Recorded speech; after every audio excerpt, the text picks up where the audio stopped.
Welcome back to special focus.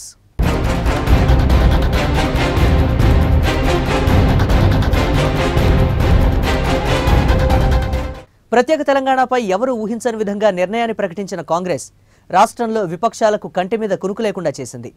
ఇదే అంశాన్ని ప్రధాన ఎజెండాగా పెట్టుకుని ఎలాగైనా బలపడాలని విశ్వ ప్రయత్నం చేస్తున్న బీజేపీకి కాంగ్రెస్ నిర్ణయం షాక్ ఇచ్చింది.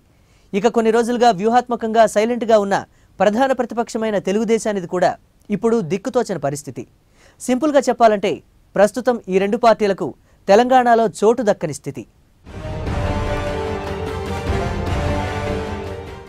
ఏదైతే సెపరేట్ తెలంగాణ చేయాలని సిడబ్ల్యూసి నిర్ణయం చేసింది, ఒకసారి హిస్టరీ చూస్తే దీనికంటే ముందు తెలుగుదేశం పార్టీ ఇదే నిర్ణయాన్ని కూడా చెప్పాం. ఈ షేరింగ్ దాని మీద పక్కాగా మేము ఈ విధంగా చేస్తామనేటువంటిది ఇంకా క్లియర్గా చెప్పినట్టుగా కనిపించడం లేదు. ఏదేమైనప్పుడు కూడా మూడు ప్రాంతాల్లో ఉండేటువంటి తెలుగు వారికి న్యాయం జరిగే విధంగా తెలుగుదేశం పార్టీ కృషి చేస్తుంది. ఈరోజు రాయలసీమ ఏదైతే వెనుకబడిన ప్రాంతాలు ఉన్నాయో వాటికి కూడా రాష్ట్రంలోని ఏ జిల్లాకు కూడా అభద్రతా భావం ఉండకూడదు. రాయలసీమకు కూడా లేకపోతే ఉత్తరాంధ్ర జిల్లాలకు కూడా భద్రత కల్పించేటువంటి ఆలోచన ప్రభుత్వం చేయాల్సినటువంటి అవసరం ఉంది. ప్రత్యేక తెలంగాణ ఏర్పాటుపై కాంగ్రెస్ స్పష్టమైన ప్రకటన తర్వాత రాష్ట్రంలో విపక్షాల స్పందన ఇది. ఎవ్వరూ ఊహించని విధంగా రాష్ట్ర విభజన నిర్ణయం తీసుకున్న కాంగ్రెస్ ఆ ప్రక్రియ పూర్తి చేయడంపైన స్పష్టత ప్రకటించింది. విపక్షాలు లేవనెత్తే వీలున్న అన్ని అంశాలకు తన ప్రకటనలో సమాధానం చెప్పింది. అందుకే ప్రధాన ప్రతిపక్షమైన తెలుగుదేశంతో పాటు ప్రత్యేక తెలంగాణ ఎజెండాను నెత్తిన పెట్టుకుని తిరుగుతున్న కమలనాథులను కాంగ్రెస్ నిర్ణయం కంగుతినేలా చేసింది. రెండు ప్రాంతాలు రెండు కళ్ల సిద్ధాంతంతో ఇన్నాళ్లు నెట్టుకొచ్చిన తెలుగుదేశం ఎప్పటికీ రాష్ట్ర విభజన జరగదని గట్టిగా నమ్మింది. అందుకే గత నెల రోజులుగా చాలా వ్యూహాత్మకంగా వ్యవహరించింది. పూర్తిగా సైలెంట్ అయింది. పార్టీలో భిన్నాభిప్రాయాలు వ్యక్తమైనా ఎక్కడా బయటపడనీలేదు.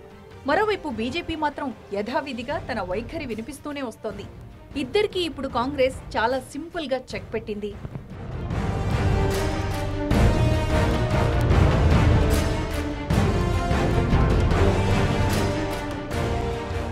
రాష్ట్ర విభజనను ముందు నుంచి వ్యతిరేకిస్తున్న తెలుగుదేశం ఆ వైఖరికే కట్టుబడి ఉంది. కానీ చాలా తెలివిగా వ్యవహరిస్తూ ఆ విషయాన్ని దాచే ప్రయత్నం చేసింది.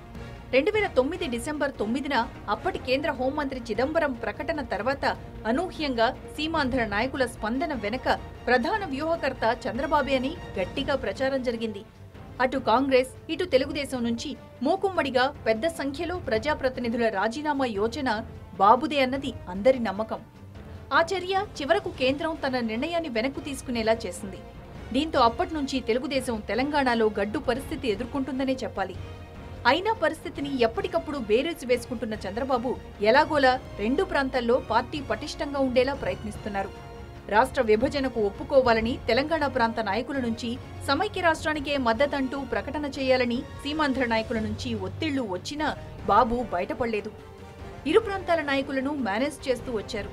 ఆ తర్వాత పార్టీ పటిష్టతపై దృష్టి పెట్టి వస్తున్నా మీకోసం అంటూ సుదీర్ఘ పాదయాత్ర చేశారు. నెలల తరబడి సాగిన ఆ నడక కాస్త ఫలితాన్నిచ్చిందని బాబు నమ్ముతున్నారు. అందుకు తగ్గట్టుగా ఇటీవలి పంచాయతీ ఎన్నికల తొలి మలి విడతలో పార్టీ రెండు చోట్ల కాస్త ప్రాబల్యం చూపడం బాబు నమ్మకాన్ని మరింత పెంచింది. దీంతో తెలంగాణపై కాంగ్రెస్ ఓ నిర్ణయం తీసుకోనుందని తెలిసినా చాలా వ్యూహాత్మకంగా వ్యవహరించారు. ఎక్కడా మాట్లాడలేదు. చివరకు ప్రత్యేక తెలంగాణపై కాంగ్రెస్ స్పష్టమైన ప్రకటన చేసిన తర్వాత కూడా తాను మాట్లాడకుండా యనమలతో మాట్లాడించారు. మరోవైపు టీడీపీ వైఖరి వల్లనే కాంగ్రెస్ ప్రత్యేక తెలంగాణ ప్రకటించిందని వైఎస్ఆర్ కాంగ్రెస్ భావిస్తోంది. ఈ విషయాన్నే గట్టిగా ప్రచారం చేయాలని ఆ పార్టీ నిర్ణయించింది. దానివల్లనే సీమాంధ్రలో టీడీపీని గట్టిగా ఎదుర్కోవచ్చని వైసీపీ వ్యూహం. అందుకు తగ్గట్టుగా పార్టీ ఎత్తుగడ వేస్తోంది, వ్యూహరచన చేస్తోంది. తెలంగాణలో పార్టీకి భవిష్యత్ లేదని గుర్తించిన వైసీపీ ఇప్పుడు తన శక్తియుక్తులన్నీ సీమాంధ్రపైనే కేంద్రీకృతం చేయనుందని చెప్పొచ్చు. కాంగ్రెస్ వ్యూహాత్మక దెబ్బతో గందరగోళానికి గురైన తెలుగుదేశం ఇప్పుడు భవిష్యత్తుపై దృష్టి పెట్టింది. అన్ని కోణాల్లో యోచిస్తున్న ఆ పార్టీ జాగ్రత్తగా వ్యవహరిస్తోంది.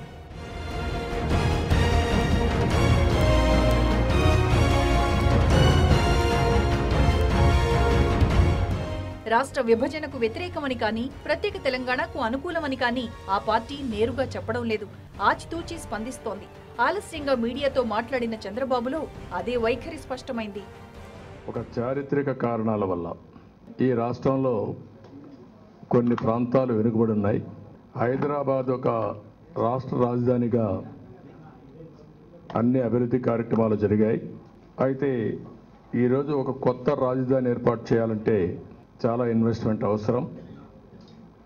ఈరోజు కేంద్రం ఆ విషయంలో ఊరికే ఒక మాట చెప్పారు తప్ప ఎక్కడ కూడా నిర్దిష్టంగా మాట్లాడే పరిస్థితులు లేరు. ఇలా రాష్ట్ర విభజనపై నేరుగా స్పందించకుండా బాబు ఎంతగా ఆచితూచి మాట్లాడినా ప్రత్యేక తెలంగాణకు టీడీపీ వ్యతిరేకమన్నది చాలా మంది అభిప్రాయం. ఈ నేపథ్యంలో ఆ పార్టీకి తెలంగాణలో ప్రస్తుత పరిస్థితుల్లో భవిష్యత్తు లేదన్నది విశ్లేషకుల అంచనా. ప్రకటించినట్టుగా కాంగ్రెస్ తెలంగాణ ఏర్పాటు చేస్తే టీఆర్ఎస్ విలీనంతో ఆ పార్టీ మరింత బలపడడం ఖాయం. తెలంగాణలో ఖచ్చితంగా కాంగ్రెస్ స్వీప్ తప్పదు. అంటే ఎలా చూసినా టీడీపీకి తెలంగాణలో 2014 ఎన్నికల్లో ఏమాత్రం సానుకూల పరిస్థితులు లేవన్నది సత్యం. మరి సీమాంధ్రలోనూ ఆ పార్టీ వైసీపీతో గట్టి పోటీ ఎదుర్కోక తప్పదన్నది విశ్లేషకుల అభిప్రాయం. అంటే బాబు కోరుకున్నట్టు 2 చోట్ల పార్టీ మనుగడ ఇప్పట్లో సాధ్యం కాదు.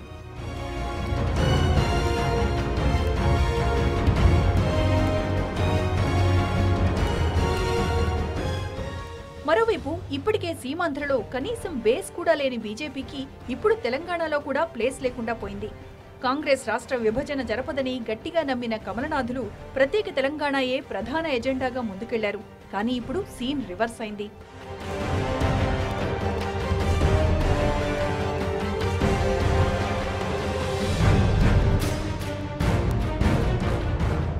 ఒక ఓటు 2 రాష్ట్రాలు అన్న నినాదంతో పాటు చిన్న రాష్ట్రాల ఏర్పాటే తమ లక్ష్యమని ఇన్నాళ్లు బీజేపీ చెబుతోంది.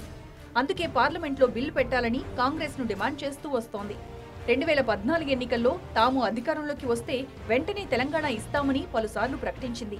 నరేంద్ర మోడీని ప్రధానిగా ప్రొజెక్ట్ చేస్తున్న బీజేపీ కేంద్రంలో అధికారంపై చాలా ఆశలు పెట్టుకుంది. అందుకే అవుట్ రైట్ గా తెలంగాణ వాదాన్ని చేపట్టింది. ఈ నెల 11న నరేంద్ర మోడీ సభ కూడా రాజధానిలో ఏర్పాటు చేసింది. ఆయనతో తెలంగాణపై మరోసారి స్పష్టమైన ప్రకటన చేయించి ఇక్కడ ఇంకాస్త బలం పెంచుకోవాలని కమలనాథులు భావించారు. వారి ఆశలపై నీళ్లు జల్లుతూ కాంగ్రెస్ ప్రత్యేక తెలంగాణ ప్రకటన చేసింది. దీంతో బీజేపీ చేతిలో ఏ అస్త్రమూ లేకుండా పోయింది. ఒక్క మాటలో చెప్పాలంటే తెలంగాణలో ఇప్పుడు ఆ పార్టీ ఉనికి నామమాత్రమే. తెలంగాణ ఏర్పాటు ఎలా చూసినా ఖచ్చితంగా కాంగ్రెస్కే అన్ని విధాలా బెనిఫిట్. ఇక టీఆర్ఎస్ మర్జర్ మరింత బలం. ఈ నేపథ్యంలో కమలనాథులకు భంగపాటు తప్పని పరిస్థితి. ప్రత్యేక రాష్ట్రం ఏర్పాటైన తర్వాత ఇక వారి అవసరం తెలంగాణలో లేదన్నది సుస్పష్టం. ఈ నేపథ్యంలో పూర్తిగా డిఫెన్స్ లో పడిన బీజేపీ ఇప్పుడు దిక్కుతోచని స్థితిలో ఉంది. అందుకే కాంగ్రెస్ పై అర్థం లేని విమర్శలు చేస్తోంది. ఏ రకమైనటువంటి వివక్షత భవిష్యత్తులో ఉండదు అని చెప్పి ఈ సందర్భంగా నేను అన్ని వర్గాల ప్రజలకు విజ్ఞప్తి చేస్తా ఉన్నాను. దయచేసి హైదరాబాద్లో ఉన్నటువంటి బయటి జిల్లాల వాళ్లకు, బయటి రాష్ట్రాల వరకు, రాష్ట్రాల ప్రజలకు మరి ఏదో జరగబోతుంది అనేటువంటిది వాళ్ళను మరి భయపెట్టించేటువంటి ప్రయత్నం ఎవరు చేయకూడదని నేను ఈరోజు అన్ని రాజకీయ పార్టీలకు, అన్ని ప్రాంతాల ప్రజలకు విజ్ఞప్తి చేస్తా ఉన్నాను. ఇక తెలంగాణ ఏర్పడితే బీజేపీ బలపడుతుందని భావిస్తున్న మజ్లిస్ ఎప్పటి నుంచో అదే పాట పాడుతోంది. రాష్ట్ర విభజన వ్యతిరేకిస్తూ వస్తోంది. ఇప్పుడు కాంగ్రెస్ నిర్ణయం ఆ పార్టీని కూడా అయోమయానికి గురిచేసింది. ఏం చేయాలో తోచని ఆ పార్టీ పార్లమెంట్లో బిల్ పాస్ కాకుండా ప్రయత్నిస్తామని చెబుతోంది. What I foresee is that TRS losing complete political ground because of the talk of merger, and in the process TDP also getting weakened. So this political space will definitely be occupied by BJP only.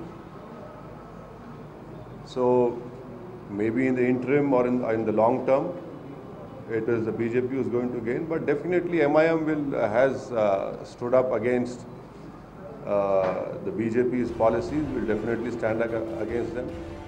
మొత్తం మీద ప్రత్యేక తెలంగాణపై కాంగ్రెస్ నిర్ణయం రాష్ట్ర రాజకీయ ముఖ చిత్రాన్ని మార్చేస్తోంది. ఈ నేపథ్యంలో ఏం చేయాలో తెలియని విపక్షాలు తమ తదుపరి కార్యాచరణపై దృష్టి పెట్టాయి. అదే సమయంలో వీలుంటే ఎలాగైనా రాష్ట్ర విభజన అడ్డుకోవాలని కూడా ప్రయత్నిస్తున్నాయి. మరి 2014 ఎన్నికలలోపు ఏం జరగనుంది? రాబోయే రోజుల్లో తెలంగాణలో రాజకీయ పరిస్థితి ముఖచిత్రం ఏంటో తెలుసుకున్నాం కదా. మరో ఇంట్రెస్టింగ్ సబ్జెక్ట్తో మళ్ళీ స్పెషల్ ఎపిసోడ్తో మళ్ళీ కలుసుకుందాం. Till then keep watching I news.